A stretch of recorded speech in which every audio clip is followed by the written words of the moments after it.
ನಾನು ತಿನ್ನಿಸ್ತೀನಿ, ನೀನು ತಿನ್ನು. ನಾನ್ ತಿಂತೀನಿ ಬಿಡು. ಯಾಕೆ? ನಾನ್ ತಿನ್ಸಿದ್ರೆ ನೀನ್ ತಿನ್ನಲ್ವಾ? ಸರಿ ತಿನ್ಸಪ್ಪ. ಚಟ್ನಿನ ಸಾಂಬಾರ? ಚಟ್ನಿ.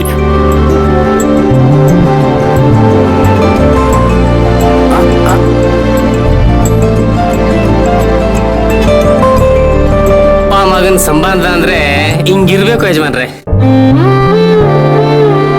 ಒಬ್ರು ದೇವ್ರಂತ ದೇವತಾ ಮನುಷ್ಯ, ಇನ್ನೊಬ್ರು ಬಂಗಾರದಂತ ಬಂಗಾರದ ಮನುಷ್ಯ. ಈ ನಿಮ್ಮಿಬ್ರ ಮೇಲೆ ಯಾವ ಕೆಟ್ಟ ಕಣ್ಣು ಬೀಳದೆ ಇರ್ಲಿ ಅಂತ ದೇವ್ರ ಹತ್ರ ಬೇಡ್ಕತೀನಿ ನಾನು. ಕೆಟ್ಟ ದೃಷ್ಟಿ ಬೀಳೋದಿಕ್ಕೆ ನಾವು ಬಿಟ್ರೆ ತಾನೆ ಗೋವಿಂದು, ನಾವಿದೀವಲ್ವಾ? ಗೋವಿಂದು ಅದಾಗ್ಲಿ ಅಂತ ನಾವ್ ಅನ್ಕೋತೀವಿ, ಆದ್ರೆ ಈ ಮನೆ ತುಂಬಾ ಬರೀ ಕೆಟ್ಟ ದೃಷ್ಟಿ ಹಾಕೋರೇ ಇದಾರೆ. ಏನ್ ಮಾಡೋದು? ಯಾಕೋ ಹಾಗೆ ಹೇಳ್ತಿದೀಯಾ? ಮತ್ತಿನ್ನೇನು ಡ್ಯಾಡ್, ನನ್ನ ಜೀವನದಲ್ಲಿ ನೀವೊಬ್ರು ಇಲ್ದೆ ಹೋಗಿದ್ದಿದ್ರೆ ಈ ತಾರಕ್ ಇವತ್ತು ಹೀಗಿರೋದಕ್ಕೆ ಆಗ್ತಾನೇ ಇರ್ಲಿಲ್ಲ. ನಾನ್ ಸೋತಾಗ ನನ್ನ ಹಿಂದೆ ನಿಂತು ಏನು ಆಗಲ್ಲ ಅಂತಾನೂ ಹೇಳಿದಿರ. ನಾನ್ ಗೆದ್ದಾಗ ನನ್ನ ಬೆಂತಟ್ಟಿ ನನ್ಗಿಂತ ಹೆಚ್ಚು ಖುಷಿ ಪಟ್ಟಿದಿರ.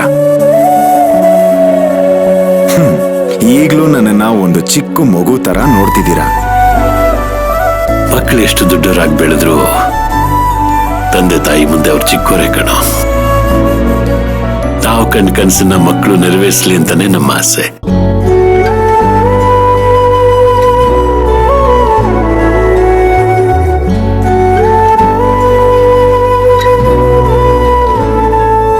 ಆದ್ರೆ ನಿನ್ನ ಆಸೆ ನೆರವೇರಲ್ಲ ಅಲ್ವಾ ಡ್ಯಾಡ್?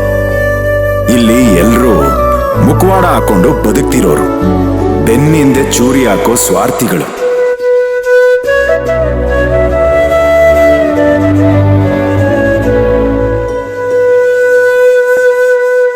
ಆದ್ರೆ ತಮಾಷೆ ಏನು ಅಂದ್ರೆ ನನಗೇನು ಗೊತ್ತೇ ಇಲ್ಲ ಅನ್ನೋ ರೀತಿ ಇರ್ತಾರೆ.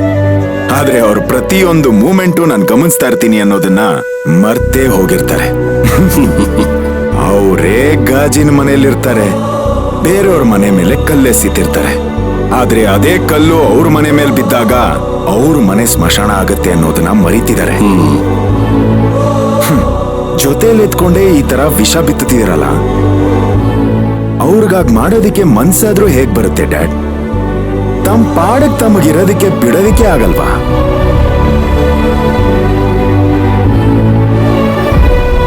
ಸಿಂಗಾರಿ ಯಾರು? ಈ ಮನೆ ಸೊಸೆ. ಅವಳನ್ನ ಯಾಕೆ ಶತ್ರು ಅನ್ನೋ ರೀತಿ ನೋಡ್ತಿದ್ದಾರೆ? ಅಂಥದ್ ಏನ್ ಮಾಡಿದಾಳು ಅವಳು?